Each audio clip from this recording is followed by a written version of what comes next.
Hello, welcome to Smash Hit Sports. I'm your host, Cody, and today we are going through all of the mid-season awards for college football. Now, we have the obvious. We have Heisman and Coach of the Year and that kind of stuff, but we're going to do some of our own things, and I'm excited. We got 10 awards. We have mid-season Heisman, Breakout Star of the Year, Defensive Player of the Year, Offense of the Year, Defense of the Year, 2024 Florida State of the Year, the Lou Holtz Special, Underachiever, Freshman Phenom, and then Coach of the Year. But before we get into those, make sure you hit that subscribe button. It's the best way to help the show. So if you're on YouTube, like and subscribe. If you're listening to the audio version of the podcast, subscribe wherever you are listening. It's a huge, huge help to the program. Lets me continue to have some good guests on every once in a while. Helps me go to games, all that type of stuff. Now, let's get started. The mid-season Heisman. I think there are 5 guys that I picked out that I really think have kind of separated themselves a little bit. From a player standpoint, most of them are offense. I don't have a defensive player in my top 5, and I understand that there are some college football pundits out there who think that Ruben Bain is their Heisman through this point of the season. I don't even think Ruben Bain's the best defensive player in college football, but we'll get there. So my Heisman candidates are Jeremiah Smith, wide receiver at Ohio State, Ty Simpson, quarterback at Alabama, Carson Beck, quarterback at Miami, Fernando Mendoza, quarterback at Indiana, and Julian Sayin, quarterback of Ohio State. So without further ado, my midseason Heisman is Fernando Mendoza. I think he's been absolutely outstanding. I think he has what people would consider a Heisman moment, going on the road and beating Oregon, a huge, huge win. And he has the stats, like the stats back it up, just raw numbers wise. 1,400 yards, 17 touchdowns, 2 interceptions. He doesn't turn the ball over. His QBR is 84.6, which is 7th in college football. His completion percentage is insane. It's 76% at home. 71.2% is his completion percentage on the year. I am hard pressed to find a player who's playing better football right now than Fernando Mendoza. He has 2 wins versus ranked teams, Illinois and Oregon, though a win versus Iowa.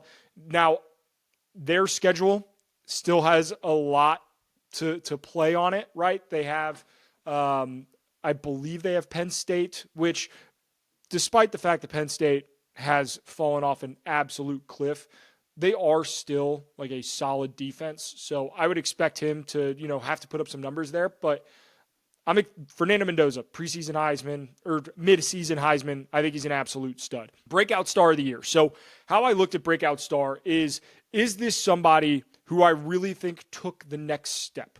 There are a lot of guys who, this is different than Freshman of the Year, right? Because I think freshman, you were obviously a breakout star because you didn't have, any prior experience. So I wanted to kind of stay away from freshmen a little bit.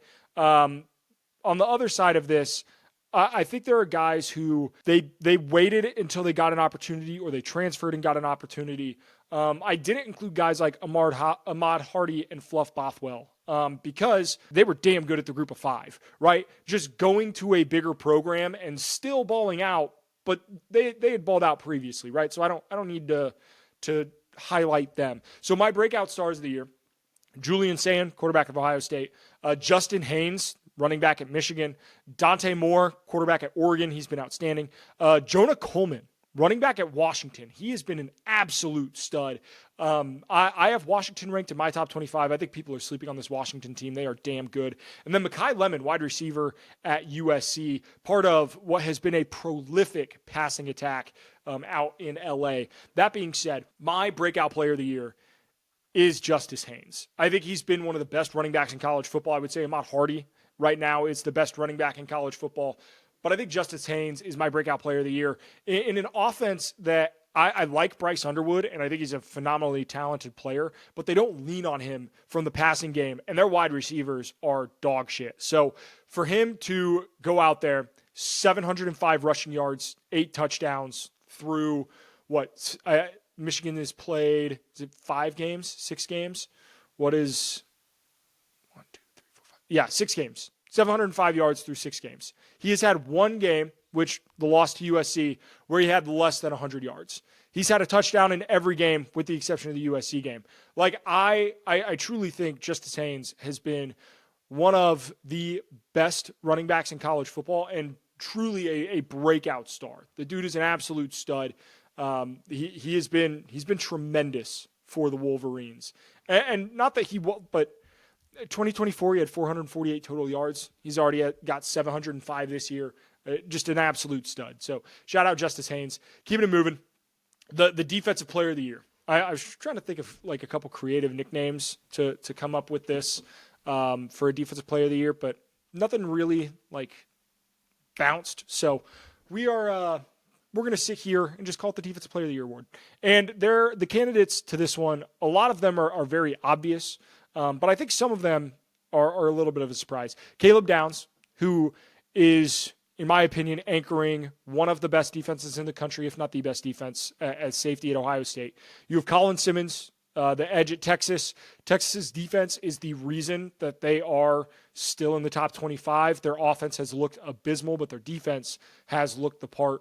Ruben Bain of Miami is an absolute freak. He's a freakazoid. He destroyed Notre Dame's front five. Like it was incredible watching him play, and he's been outstanding in every game. Like Ruben Bain he doesn't take plays off. It's incredible. Cassius Howell, edge for Texas A&M. I think you want to, again, talk about guys who played well against Notre Dame and their good offensive line, but he's dominated against Florida. He's dominated in every game he's played in. Cassius Howell is absolutely outstanding. And then Vincent Anthony, defensive end at Duke.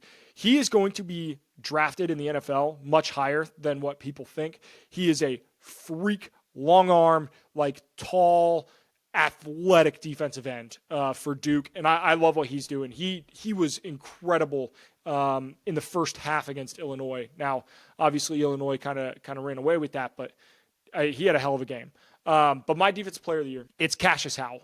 It's Cassius Howell. He has 8 sacks through the first 6 games. He has been tremendous, and I understand that his sacks have not, like, he's gotten a sack in damn near every game. He didn't get a sack against Notre Dame, but he's been incredible. That Texas A&M defense has looked outstanding, and it's in large part to what Cassius Howell has done.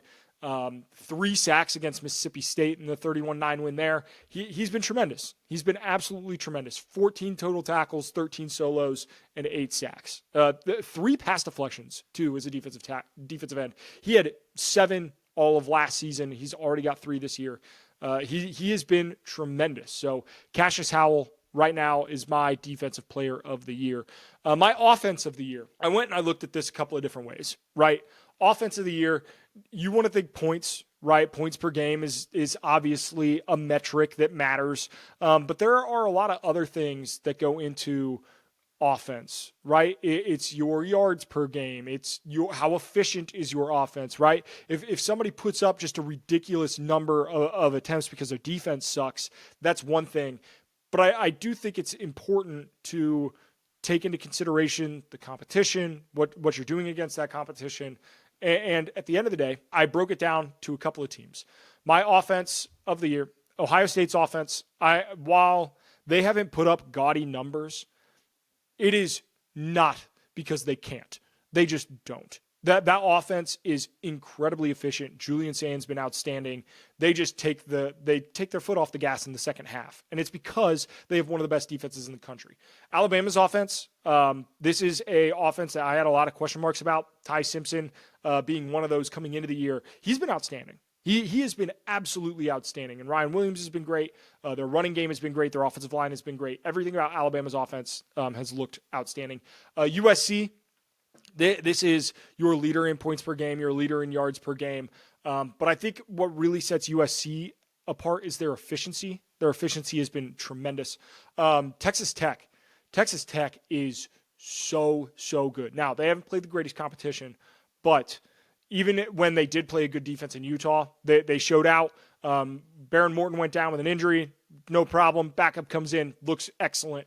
Texas Tech, their offense has been great. And then we had to give some Group of 5 love, and I'm going to do that here with North Texas.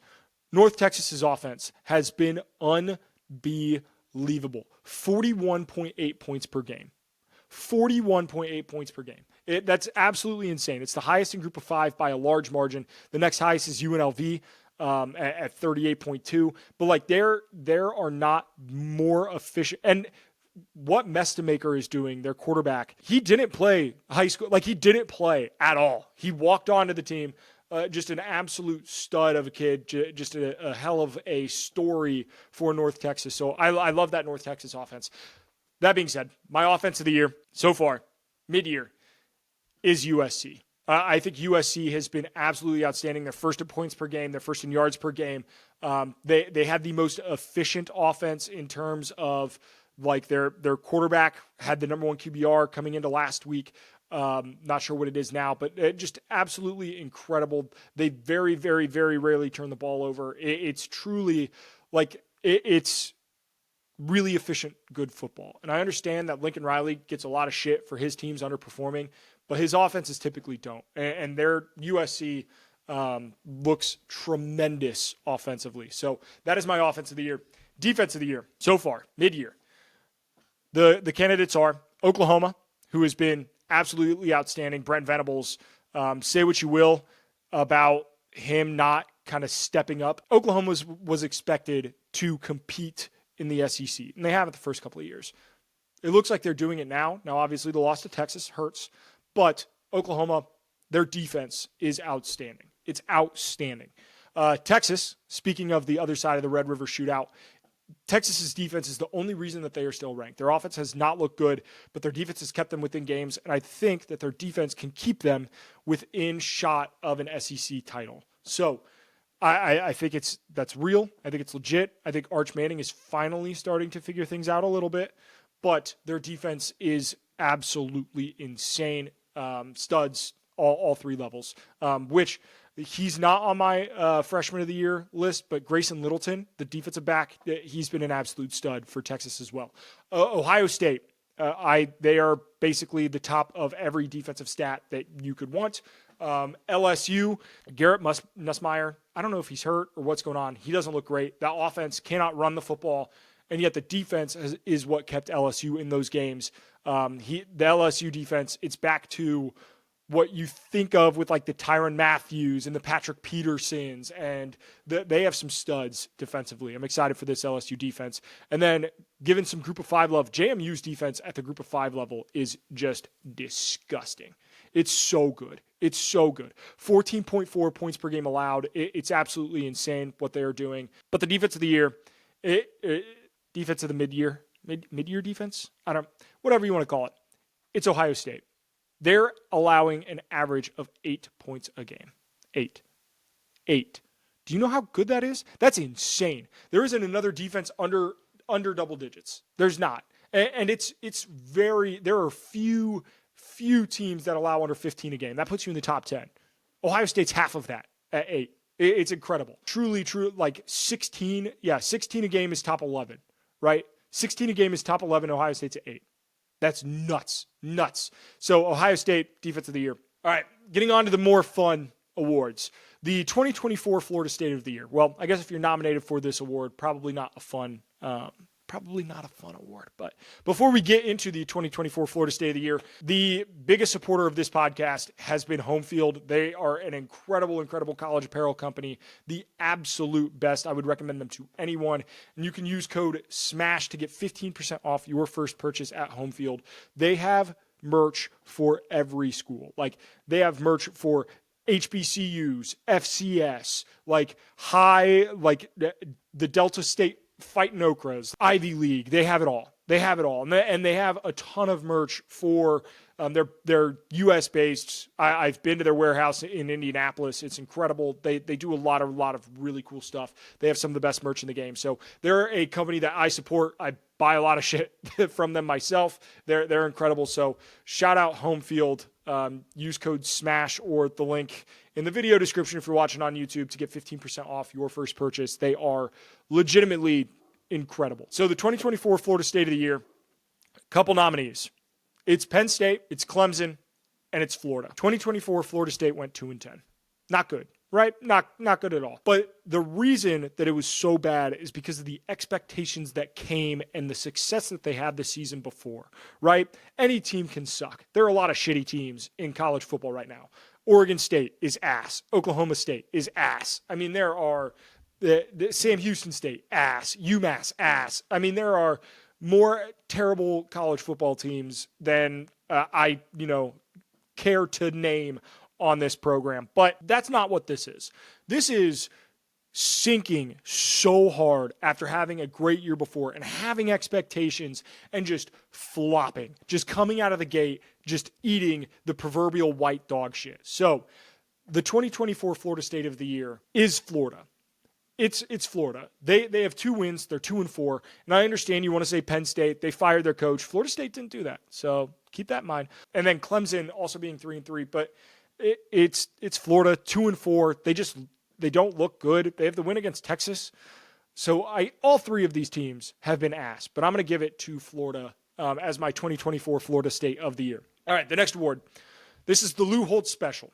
And what this award is this is a team that is doing significantly better than what I had expected. This is me eating my own proverbial shit, right? This is, hey, a team that I might have been high on, but they are much better. Or a team that I was low on, and they have still been much better. Coming into the season, I don't like to make this show specifically about gambling, but I'll make this portion about it a little bit. Win totals, I think, are a good way to show the predictive records for teams coming into a season, right? Because as much as you want to say that, a team is underperforming, well, underperforming in the eyes of fans is different than underperforming in the eyes of Vegas, right? Because there are some teams that, quite frankly, their fans aren't realistic with their expectations. And that's fine. I don't expect, that's part of being a fan. But this is different. This is what were you expected to do, and then what are you doing now? The candidates are Cincinnati, whose win total was 6.5 coming into the season. Indiana, whose win total was, I believe, 9.5 coming into the season. Let me double check. 8.5 coming into the season. They're already at 6-0. Incredible. BYU. So their win total coming into the season, this is a little different because BYU's win total changed when their quarterback, BYU ended up transferring to Tulane because of the whole, oh my God, he had sex. That's crazy. So their win total dropped to 6.5. And then you have Houston, who I was higher on Houston than most, but even I did not expect a 4-1, 5-1 start from Houston. Houston's win total, it was 5.5, right? They're already sitting at 5. So these are teams that are closing in on their win totals already. We're halfway through the year. But my winner for the Lou Holtz Special is Cincinnati. I was so low on Scott Satterfield. I was dead wrong about this Cincinnati team. And don't get me wrong, all of these other programs have done incredibly well. My prediction for Cincinnati coming into the year, I had them going 6-6. They are one game away from my prediction. It's absolutely incredible. I want to give them all the credit. Brendan Sorsby is a dog. He looks great. They have a great win against Iowa State. I think this Cincinnati team, they have the loss to Nebraska, which is kind of aging pretty well. Nebraska looks like a damn good team. Their only losses to Michigan. I think Cincinnati is really exceeding expectations. So I want to give them some love. Shout out to Cincinnati Bearcats. They are my Lou Holtz Special midseason award. Underachiever. All right, I kept this pretty straightforward. I don't like shitting on players, so we are going to briefly talk about underachievers, but they keep it moving, right? Because this is not a shit on a player type of podcast, especially if we want to get players on, But my candidates for the underachiever, Arch Manning, the hype was insane. He was the Heisman frontrunner coming into the season. DJ Lagway at Florida, again, part of that, Florida hype coming into the season. Clemson's entire defense, which they have Peter Woods, they have TJ Parker. There are first round talent on that Clemson defense, and they just aren't performing up to snuff. And then Garrett Nussmeier and that LSU offense, but he has not performed well. And my underachiever, it's going to go to DJ Lagway. He has all the tools. He has all the tools, man. But there's just something about it where it's not coming together. 1,200 yards, 9 touchdowns, 7 interceptions, 62.2 QBR. It's 66th. It's not what you want. Losses in 4 of the last 5 games. And it's not like, oh, he's hurt, he's banged up. No, it just hasn't been good, man. Just hasn't been good. DJ Lagway, my underachiever of the year. Now, freshman phenom. I'm excited for this award because there have been a lot of freshmen that have been absolutely outstanding. And I hate when a guy is a stud as a freshman and the immediate thought, the first thing that everybody goes to Twitter and tweets out is, oh shit, they're going to look so good at Alabama next year. That's bullshit, man. Let these fan bases enjoy having really good young talent. Because I think it's bullshit to just assume that every guy's going to end up in a Georgia or Alabama or an Ohio State uniform the following season. Which, first off, historically is not true. Like that's not how this has worked. And I don't understand why people just assume that that's the case. It historically has not been the case. And even in recent years, that's just not how things work. So I'm excited for these guys. I'm excited for these fan bases. True freshmen, they're absolutely outstanding. Malik Washington, quarterback at Maryland, he has been a stud. Super efficient. He only has 2 interceptions on the year, 10 touchdowns. I was very low on this Mike Locksley and Maryland as a whole. And Malik Washington has proved me so wrong. He's been absolutely incredible. Next up is the quarterback for Cal. And I'm going to do my best to pronounce this name correctly first try. So don't hold your breath, but I feel pretty good about it. Jaron Kiwe Sagapolutele. I think. I think I just fucking nailed that. I'm going to be honest. But JKS has been absolutely outstanding for Cal. Now, little rough game against Duke, but he's just a stud. He can sling the ball. He's making NFL-type throws, like fitting things in tight windows. He's outstanding. Next up, freshman wide receiver Malachi Toney for Miami. He has been just tremendous. He has been a stud. 300-some receiving yards. He has been part of the reason that Carson Beck has looked the way that Carson Beck has looked. Part of the thought is that, well, I don't know if Miami has better weapons than Georgia. If Carson Beck's transferring out of Georgia, and will he be able to step up? Malachi Toney has stepped up into that role to be, his guy. Dakarian Moore, wide receiver at Oregon. Oregon lost a ton in the draft. Evan Stewart getting hurt prior to the season starts. It's like, well, what's this offense going to look like? Dakarian Moore's looks absolutely outstanding for him. Truly, like he was a 5-star guy. He's playing like a 5-star guy. And then Bryce Fitzgerald on the defensive side of the ball, DB for Miami. He leads all true freshmen in interceptions with 3. He has been outstanding in pass coverage. He has looked great for that Miami defense, which Miami's defense was the big question mark for that Miami team, right? It's, hey, the offense is fine. Cam Ward looked great, but that defense sold on them several times last season, and that is the reason that Miami didn't make it to the ACC title game, didn't make it to the college football playoff. It's because the defense sold, and Bryce Fitzgerald has been a tremendous part of that defense.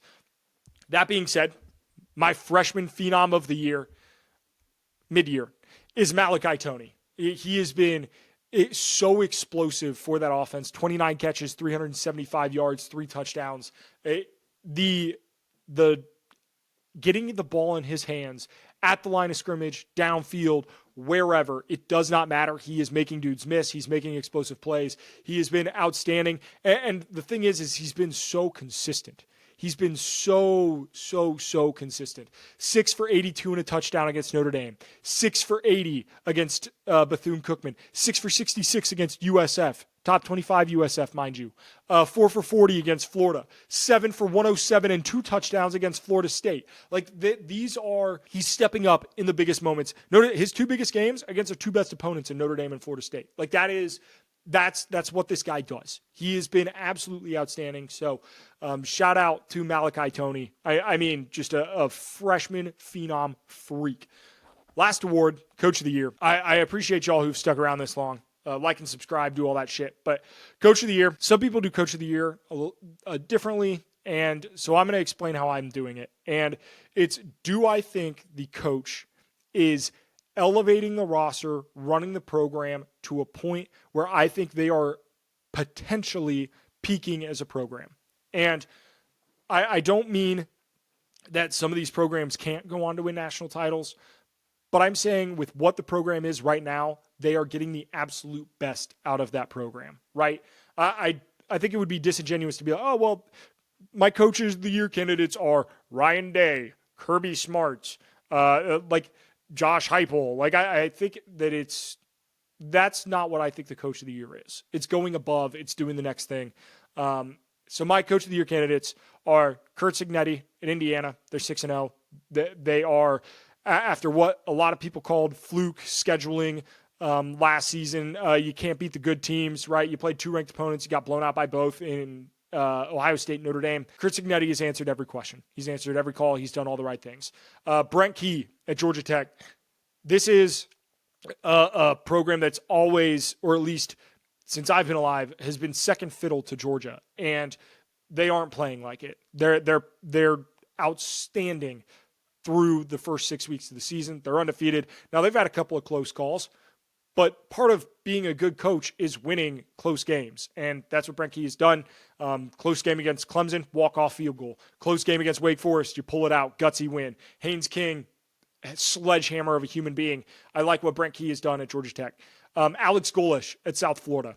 When you as a group of 5 coach have multiple Power 5 wins under your belt, that's something to talk about. And the way that he's done it, they went in, they played an undefeated North Texas team on a Friday night at North Texas on the road, mollywopped them. I mean, just whoop their ass. It's impressive to watch what Alex Golesh is doing at South Florida. I think it's incredible. So he is in the Coach of the Year candidate. Kalani Sitake.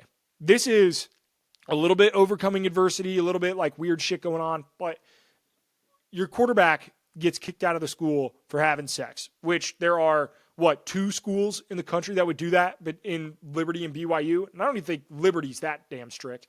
They might be. BYU does. They kick out their guy, and all of a sudden, you get stuck with Bear Bachmeier. Not stuck with, but like Bear Bachmeier is your starting quarterback. He rocks number 47. It's weird. But the thing is this happens right before the season starts, right? This is right before the season starts. Still undefeated. Doesn't matter. Doesn't matter. Faces the adversity. Shout out BYU. I've been a BYU hater. Not a hater. I don't hate the program. Just not a believer. And Kalani Sitake continues to prove me wrong each and every week. Hell of a head coaching job. And then the last one, Tony Elliott at Virginia. He's a coach that has been fired by his fan base like 3 or 4 times already. And they've just built, man. They've just built. Chandler Morris looks the part. That offense looks good. And that Friday night win, the upset against Florida State, they stormed the field. I think it's just truly, it shows how far this Virginia program has come under Tony Elliott. And I love what he's doing. 1 loss. You can't discredit what Virginia has done through this point of the season. That being said, my coach of the year, it's Curt Cignetti. I don't think there's any argument to it, truthfully. I think there has not been a coach who has done better with the roster, the resources, and everything that Indiana has. There's not a coach that has done better. He's the number 3 team in the country right now. The 2 above him are Ohio State and Miami. Like, they have more resources than anybody could ask for, and yet Curt Cignetti's out here at Indiana doing his thing. The conversations of like him leaving for Penn State pissed me off because God damn it, let Indiana have a good thing. Curt Cignetti, coach of the year. So that's it for the pod. Little quick half-hour production this week. But if you enjoy the pod, be a friend, tell a friend. That's the best way to grow this show. We're sitting at like roughly 560 subscribers. The goal is to get to 600 by the end of football season. So the best way to do that is for you to send somebody this podcast and be like, hey, like I like this guy's pretty good. That would be a huge way to help me out. I really appreciate it. And we will see y'all in the next one.